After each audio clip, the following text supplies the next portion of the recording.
And welcome back to another edition of NXT Out 10 right here on the Wrestlers Bay. Big show today, we've got a steel cage match, so it should be an interesting one. And of course we're building up to Finn Balor versus Karrion Kross next week. We've also got a few decent women's matches, kicking off with what I presume is a feud ender, Toni Storm versus Zoe Stark. Storm struggled in the opening moments of this match and was sent to the floor from a big dive from Zoe Stark. Following up, Stark hit a springboard dropkick on Storm, however Toni yanked her off the apron. Storm left Stark against the stairs, crashing into her with a running hip attack. Back in the ring, the champion caught Zoe Stark for a 2 count. A backbreaker earned Storm another chance before Stark finally got a chance to breathe and rocked Toni with an enziguri. They traded shots throughout the break. Stark stunned Storm to gain control. A sliding clothesline and a sliding knee to the face both left Storm down for a close count. Toni blocked the half and half suplex, but her Storm Zero is countered into Hurricane Rana. Stark followed up with a 2 count. Storm then ducked a clothesline, hit the German suplex. After that, Storm Zero connected, yet somehow Stark managed to kick out. Storm then brought a new finisher, and it's truly spectacular. Reverse headlock takeover into the DDT, spiked Stark on her head, and there was no kicking out of that. I'm going to give this a 7 out of 10. Really, really entertaining start to NXT, and Frankie Monet interrupted her, and I'm looking forward to that match next week. NXT then had a lot of teams coming after their tag team titles. Backstage, Legado del Fantasma and Team Dad locked horns, believing that both teams deserved a shot at the tag team title, and then later on, when they face each other, we'll see who emerges victorious. The NXT Women's Tag Team Champions were then taking care of themselves in a special spar. Lorraine Hartwell were trashing Dexter Lumis, who had snuck into their room and was massaging Hartwell's cranium whilst her eyes were covered. When he heard that, he sadly walked away, the poor guy. But anyway, we then moved on to Jake Atlas versus Cameron Grimes. Prior to the match, Cameron Grimes showed a video of Ted DiBiase's most embarrassing moments before Jake Atlas sent Grimes to the floor as we cut to a break. His plans didn't work out too, as now Cameron was in serious trouble. Back in the break, Jake Atlas hit a spinning springboard to gain control before Grimes hammered Atlas with some strikes for some time really. Atlas managed to get back in control, hit a German suplex, but as soon as the super arm forearms caught Atlas, he got back to his feet. A discus lariat turned Grimes inside out. Grimes knocked Atlas off the top, however DiBiase came out, distracting Grimes and allowing Atlas to get the roll up. Grimes tried to chase down the Hall of Famer, but he was already in his limo and mocked the NXT superstar on the way out. I'll give this a 6 out of 10. Yeah, this is progressing along nicely, and I'm interested to see where it goes. Dunn was then being interviewed backstage. Dunn made it his goal to prove himself as the best technician in NXT. The Bruiserweight said that he loved getting the audience to react to him, snapping fingers and bending limbs faster than he was supposed to. He conquered NXT UK, and now it's time to conquer NXT US. But anyway, next up, 2 Sanity members were going head to head, Alexander Wolf and Killian Dane. Wolf and Dane traded uppercuts early on before Killian nearly decapitated Wolf with a massive clothesline. Fabian Eichner attacked Drake Maverick backstage. Unfortunately, that was enough to Dane to lose his momentum. Bartel sent a chair into the ring and Wolf hesitated.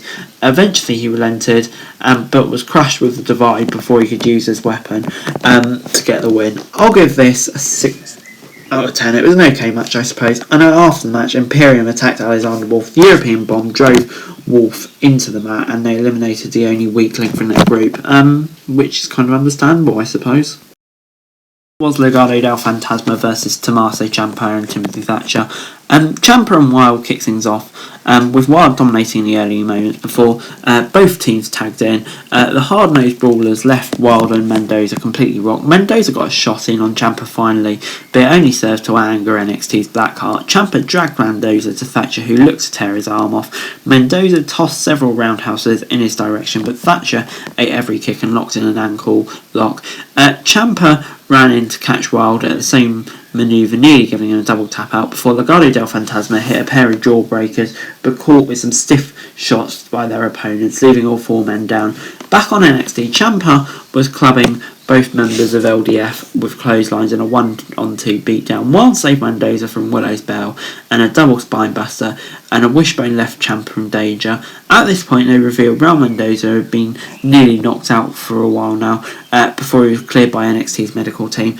Thatcher then managed to get in and stun Mendoza with some uppercuts. Anytime Mendoza seemed to get in control, Ciampa and Thatcher would get right back on in control. Mendoza blocked the fairy tale ending and eventually got to his partner, and they worked together to assisted spring moonsaults for a 2 count. Legado del Fantasma set up for their leg sweep flying roundhouse combination, but Mendoza was pulled to the floor. The grizzled young veterans ran in as the ref was distracted, hitting Ciampa with Ticket to Mayhem on the apron. Back in the ring, they hit their finisher for the win. I'm going to give this 7 out of 10. Really pleased to see them getting a win, and I'm definitely in favour of the push they're getting.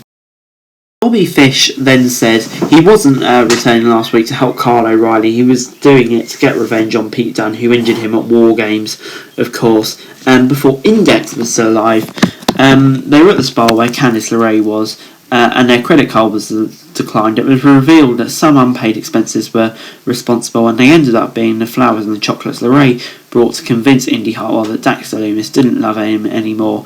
Hartwell figured out and ran off shouting, "He still loves me." Speaking of the way, Austin Theory was with NXT North American champion Johnny Gargano, who was incredibly confident at retaining his title. But yeah, this is interesting to see where it goes. But anyway, on to Aaliyah versus Saray. The latest NXT signing attempted to show some respect to Aaliyah early on and was knocked on her back for her troubles. Though Saray hit a springboard arm drag, a distraction from the Robert Stone brand allowed Aaliyah to catch her with a back elbow to the face. A running boot caught Saray under the jaw in the corner, giving the NXT veteran a 2 count. Saray and Aaliyah traded rights and forearms, with the former getting the best of her opponent with a leaping, spinning back kick. A German spiked Aaliyah and Saray with a massive missile dropkick. The hesitation dropkick in the ropes connected as well, and the high angle sleeper dumped Aaliyah on her skull for the win. I'll give this a 6 out of 10. It was an okay match and definitely the right result. The Moon and Shotzi Blackheart then vowed to get their titles back from the way before we got Hit Row versus Tony Nese and Aurea Daivari. Ashante the Adonis squared up early on. However, Top Dollar, a man well over the weight limit, effortlessly stacked both opponents on their backs. Dollar dragged Daivari into the corner for Adonis to take over. Ashante hit a perfect picture drop kick, dropping Daivari to the mat. Dollar then tagged in and crushed Daivari in the corner as Adonis hit a long kiss goodnight. Dollar finished the match and Hit Row's NXT debut with a fireman carrier buster. They then bragged about their dominant performance. However, Swerve Scott let it be known that he would be focusing on the North American Championship tonight. Swerve hinted he'd be the next man up. I'll give it a 6 out of 10. This was an impressive debut for Hit Row, and I'm interested to see where they go. William Regal then stated that he'd be bringing in several new talents to NXT in the already stacked women's and cruiserweight divisions. As far as the NXT women's tag team titles will go, Shotzi and Emby will face Gonzalez and Dakota Kai to challenge the new champions. No, you're mixing the women's titles with the tag team titles again. Haven't you learned from the main roster? That's a good thing to do. And also, how many bloody people do you want to add in? But anyway, main event time.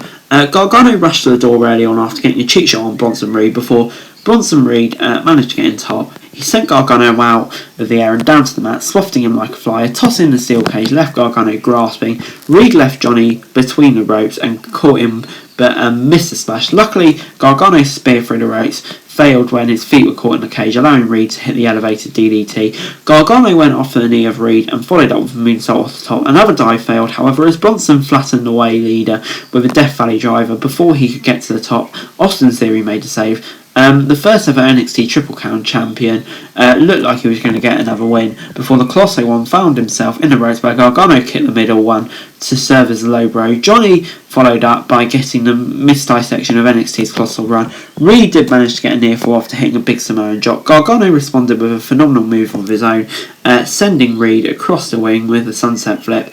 Austin Theory came in and tried to pull the NXT North American champion out of the cage, but it didn't work.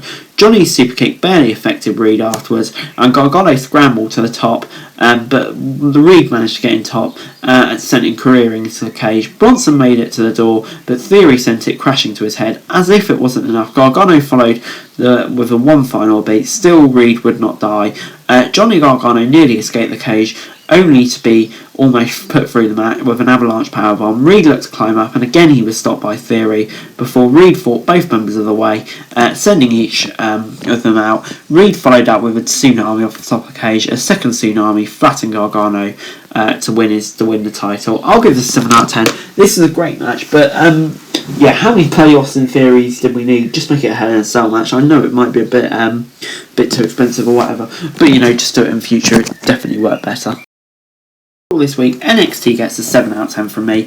Yeah, this was a really decent episode of NXT. I really enjoyed it.